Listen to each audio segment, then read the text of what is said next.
घातांक करनी से संबंधित कुछ महत्वपूर्ण प्रश्न लेके आया हूं जो रेलवे एनटीपीसी ग्रुप डी और एसएससी जीडी एसएससी सीएचएसएल उसके बाद आपका यूपीपी से संबंधित, ठीक है, तथा अग्निवीर में जो आने वाली परीक्षा होगी फिजिकल के बाद उससे संबंधित जो उसकी परीक्षा होगी उसमें आने वाले कुछ महत्वपूर्ण प्रश्न जो घातांक और करनी से संबंधित प्रश्न होंगे, ठीक है कि नहीं। देखिए घातांक करनी से संबंधित कुछ महत्वपूर्ण प्रश्न लिखे गए हैं, आपको पलक झपकते ही देखते ही आपको बता देना है कि इसका उत्तर क्या होगा। जैसे जब कोई मान पूरी करनी के अंदर हो, जिसे हम कहते हैं कि जब कोई राशि करणीगत हो और मान अनंत तक हो, तो जो प्रश्न के अंदर या करनी के अंदर दी गई संख्या होती है वो सदैव क्रमागत गुणनखंड पर आधारित संख्या दी होती है। जैसे आपका 12 लिखा गया है तो 12 जो आपका दिया गया है ये क्रमागत गुणनखंड पर आधारित, जैसे 12 का क्रमागत गुणनखंड करेंगे 3 और 4, तो यहां हम लोग साथियों लिख लेते हैं 3 और 4। तो आपको ध्यान देना होगा कि जब पूरी राशि करणीगत हो और मान अनंत तक दिया जाए तो आपको सदैव इसके प्रश्न के आधार में चिन्ह को देखना होगा। यदि चिन्ह धनात्मक होगा तो बड़ा मान आपका उत्तर होगा, यदि चिन्ह ऋणात्मक होगा तो छोटा मान आपका उत्तर होगा। जैसे 30 लिखा गया है तो 5 और 6 क्रमागत गुणनखंड में टूटा, तो यहां से देखना होगा चिन्ह क्या लगा है, धन लगा है, धनात्मक है मान, तो आपका बड़ा मान उत्तर हो जाएगा। यहां से साथियों देखना है 110 का क्रमागत गुणनखंड करेंगे तो 10 गुणे 11 होगा, 110 बनेगा। यहां पर चिन्ह लगा है ऋणात्मक, ऋणात्मक में सदैव छोटा मान ही उत्तर होता है, तो इसका आंसर आ जाएगा 10। तो आपको ध्यान यह देना होगा कि जब पूरी राशि करणीगत हो, मान अनंत तक हो, अंदर दिए गए जो भी मान आपके दिए जाते हैं वो एक क्रमागत गुणनखंड में दिए जाते हैं। तो यहां पर चिन्ह आपको देखना होगा धनात्मक होगा कि ऋणात्मक होगा। यदि धनात्मक होगा तो बड़ा मान उत्तर होगा, ऋणात्मक होगा तो छोटा मान उत्तर होगा।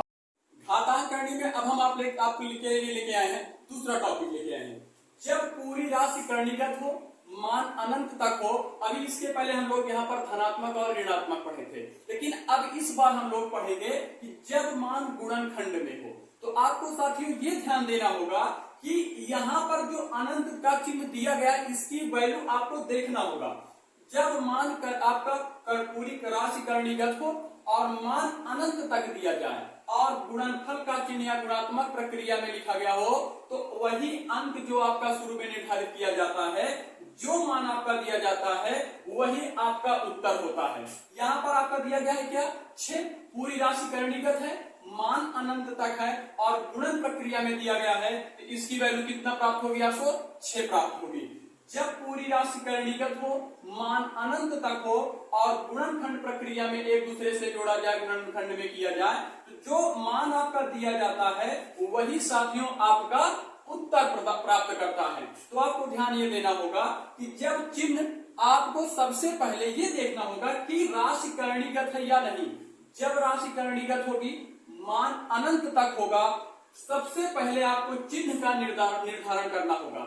यदि चिन्ह आपका गुणात्मक होगा तो वही जो वैल्यू दी जाती है वही आपका उत्तर होगी।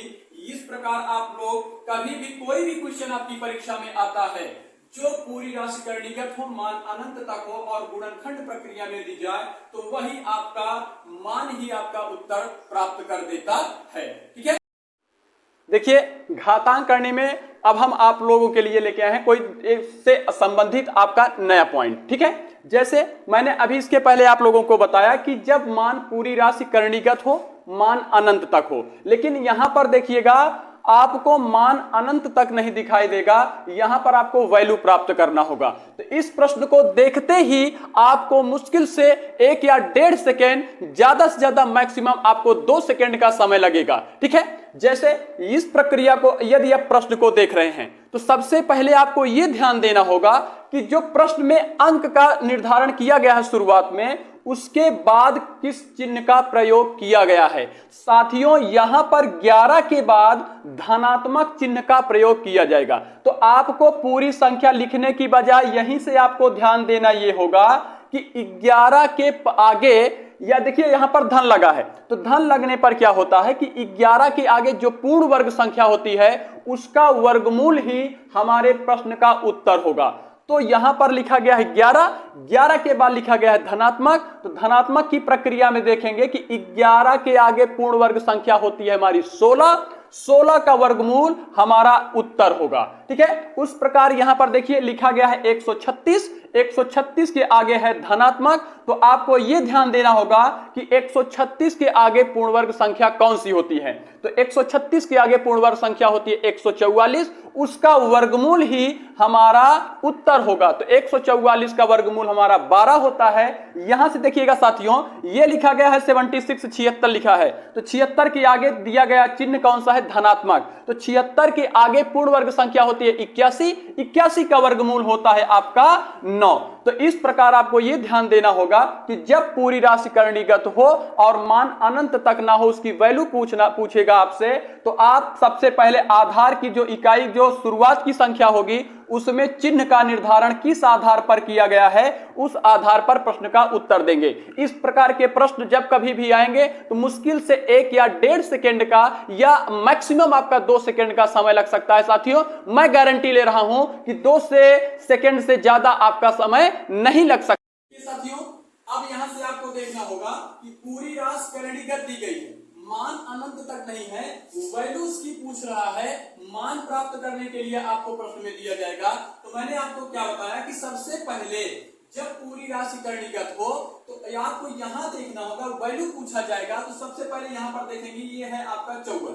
तो 54 में आगे ध्यान देना होगा कि चिन्ह कौन सा लगा है। तो यहाँ चिन्ह है ऋणात्मक। तो आपको पीछे लौट करके ये देखना होगा कि 54 के पहले पूर्ण वर्ग संख्या कौन सी होती है। तो 54 के पहले पूर्ण वर्ग संख्या होती है 49, 49 का वर्गमूल ही आपका उत्तर होगा, क्योंकि ऋणात्मक में मान पीछे पूर्ण वर्ग प्राप्त करेंगे और धनात्मक में मान पूर्ण वर्ग आगे वाले संख्या से प्राप्त करेंगे। जैसे 106 दिया गया है, आगे ऋणात्मक चिन्ह लगा है, तो आप 106 के पहले पूर्ण वर्ग संख्या हमारी 100 होती है, 100 का वर्गमूल हमारा 10 प्राप्त होगा। ये हमारा आंसर हो गया। यहां से साथियों देखिएगा, ये लिखा गया है आपका 30, 30 के आगे आप चिन्ह देखिए कौन सा है आपका ऋणात्मक। तो 30 के पहले पूर्ण वर्ग संख्या होती है 25, 25 का वर्गमूल आपका उत्तर प्राप्त हो गया 5। मैंने गारंटी लिया था कि जब इस प्रकार का प्रश्न आए कि पूरी राशि करणीगत हो, मान अनंत तक ना हो, तो आपको ये ध्यान देना होगा कि जो शुरुआत की आधार की संख्या लिखी गई है उसके आगे का चिन्ह क्या होगा। उसके आगे का चिन्ह यदि धनात्मक होगा तो लिखे गए संख्या के आगे पूर्ण वर्ग संख्या का वर्गमूल ही हमारा उत्तर होता है।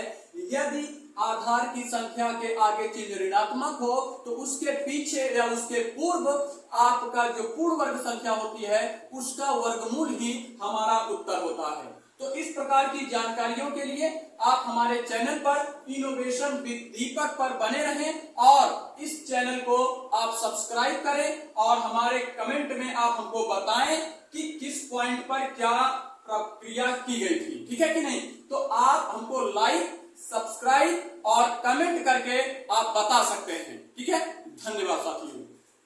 यदि आप लोगों ने अभी तक हमारे चैनल को सब्सक्राइब नहीं किया है तो हमारे चैनल को इनोवेशन विद दीपक को सब्सक्राइब करें और बेल आइकन का बटन दबाना ना भूलें और ज्यादा से ज्यादा आप लोग हमारे चैनल को शेयर करते जाएं, जिससे कि आप लोगों को नई जानकारियां आपको प्राप्त होगी। अभी हम आपके लिए लेके आए हैं गणित की प्रक्रिया।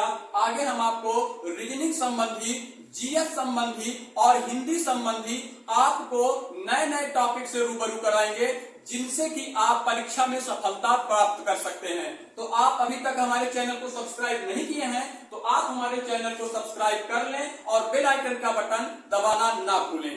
धन्यवाद।